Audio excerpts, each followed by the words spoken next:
Welcome to my workshop. You are watching Casual DIY channel. In today's video I'm going to be making a storage box for my daughter's bed that I've done a few months ago, and it's finally that time that I actually make the storage underneath it.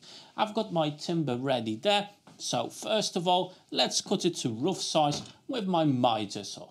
And after that, yes, I'm gonna go through the full milling process, as the timber I've got is rough sawn, so I need to go through the jointer, thickness planer, and in the end the table saw. Okay, I've got the boards ready for the next stage. Mainly, well, all of them are not wide enough, so I need to create some larger panels. So I've got one piece that's a little bit wider, the other piece that's narrower. In total, that will give me the amount I need. So for the boxes themselves, I need them to be 14 centimeters tall, and the front of the drawer, that needs to be at 20 centimeters. So to do that, I'm going to be using my Drill Pro jig to actually have a nice connection using dowels, okay? As you know, they will be working in and out, they will be holding maybe not super heavy stuff. However, I want to be sure that the panels will remain as they are, and I think a simple join method as dowels will give me just that. So that's the next step. I'm going to pre-drill the holes, and after that we're going to glue everything up.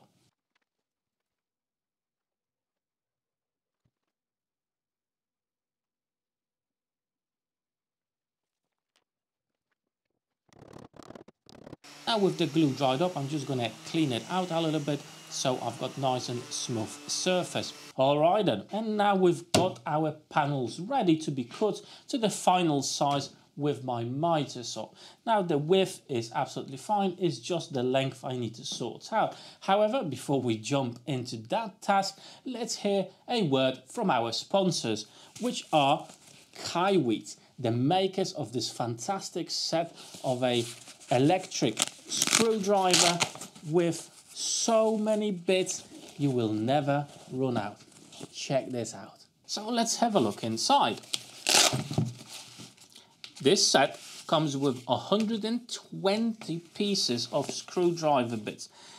Tell you what, I think they've got every single possible end you may need for all the jobs when it comes to electronics or anything you would like as a tinkerer. But obviously, apart from the bits and the driver itself, we got plenty of other cool stuff in this set. You do get a plastic spudger, but also in the set you do get a metal one. Next, you've got a flexible extension shaft. The most important part is the electric screwdriver. It looks like a pen. It does come in this nice plastic tube.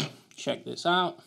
As you can see, it's quite smallish, fits like a pen, and you've got 3 buttons. With this one at the back, you actually turn on the light, and the 2 buttons over here, forward and reverse. And as you can see, tiny little pieces like that, but with this handy little electric screwdriver, the job is a doddle. Alright then, with that out of the way, I'm just gonna set up a stop block so all my boards will be exactly the same dimensions, and it just speeds up the work process. Nothing fancy, just my clamp there that will act as a stopper. Now I'm gonna have 2 different lengths. I'm gonna have 81 centimeters for the front and the back, and 85 centimeters for the side.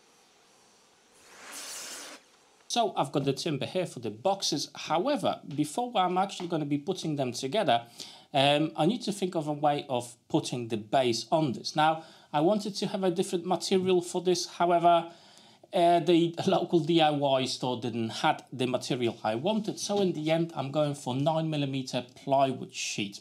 Okay, and it's actually not big enough for each single one of them.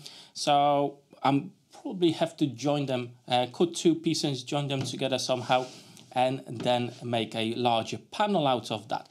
However, the way I'm going to do this with my table saw, I'm going to cut a rabbet on each single piece, and basically I will cut the sheet to size and put that inside of the rabbet that will go around the perimeter of those boxes. So let's do just that now.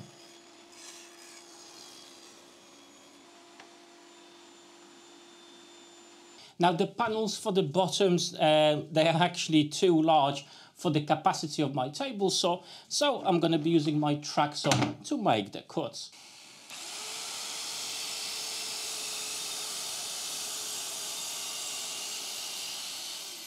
Now the joinery method I'm going to be using to actually make the whole boxes themselves is just pocket holes. I'm drilling the pocket holes in the front and the back piece of the box itself, as more or less the screws will go across, so it will give enough strength for it not to fall apart over time.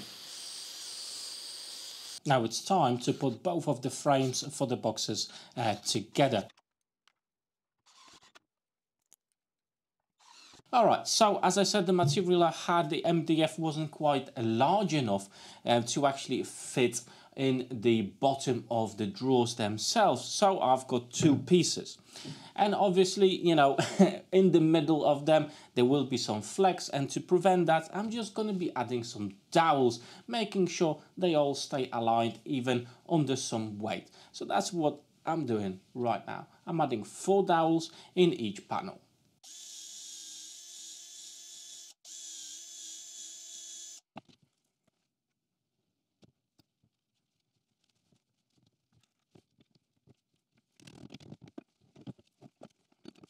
And now it's time to put in the back panel.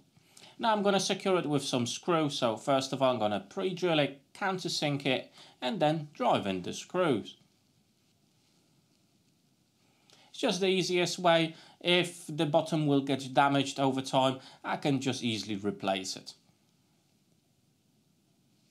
At this time we can establish the position of the coasters as well, pre-drill some holes, and I'm going to actually add some varnish to this to protect it, so I'm going to take them off, but for now I'm going to establish the positions of them, pre-drill the holes, and just get ready before I can install them.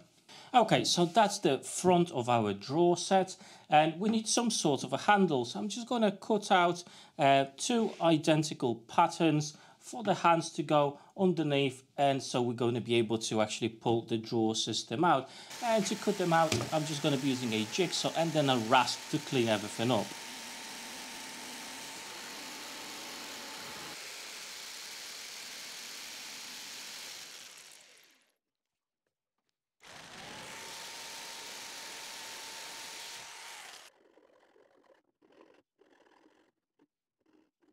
And now, before the final thing, which is the assembly, I'm just going to add a couple of coats of clear varnish. Again, you know, if your bed is painted in white, obviously paint it the same color. In my case, it's clear varnish, and that's what I'm going to be using now. What's left to do is to connect the front with the 2 drawers, if you like to call them like that. Now I'm actually going to be using some spacers. I've got blue plastic spacers, as you can see. I've added them underneath the front, so I know exactly at what height the front needs to be, and I'm leaving 2 centimeter gap on either side of the boxes from the ends of the front. That's my calculations, and hopefully this will fit nicely. Now you are probably wondering, why do I have not actually made just 1 single drawer? I've made 2. Well, it's because eventually I want to do a support in the bed that will be supporting the slat, and a leg from that support will be just in the middle of the 2 drawers. My daughter is getting older, that means she's getting heavier, and she does love to jump around her bed, which means the slat eventually will need some support, and I'm just future-proofing myself here. So yeah, that's the reason I went with this design. So now it's time to take it to my daughter's bedroom, and fingers crossed it will all fit nicely. Okay, so let's have a look if it all fits together or not. Let's have a look if we'll have to do any amendments, or are we good to go? Tell you what, perfect, fits like a glove. Now I can say the bed is finally finished. Now I hope you enjoyed this little project. If you did, drop me a like button down below, and don't forget to actually check out the build of this bed if you haven't seen it yet. I'm going to leave a link to that down below in the description of this video. But before you go, I've got some really cool playlists with plenty of other projects just over here. So go ahead and check them out. Hope to see you on one of those videos there. Take care.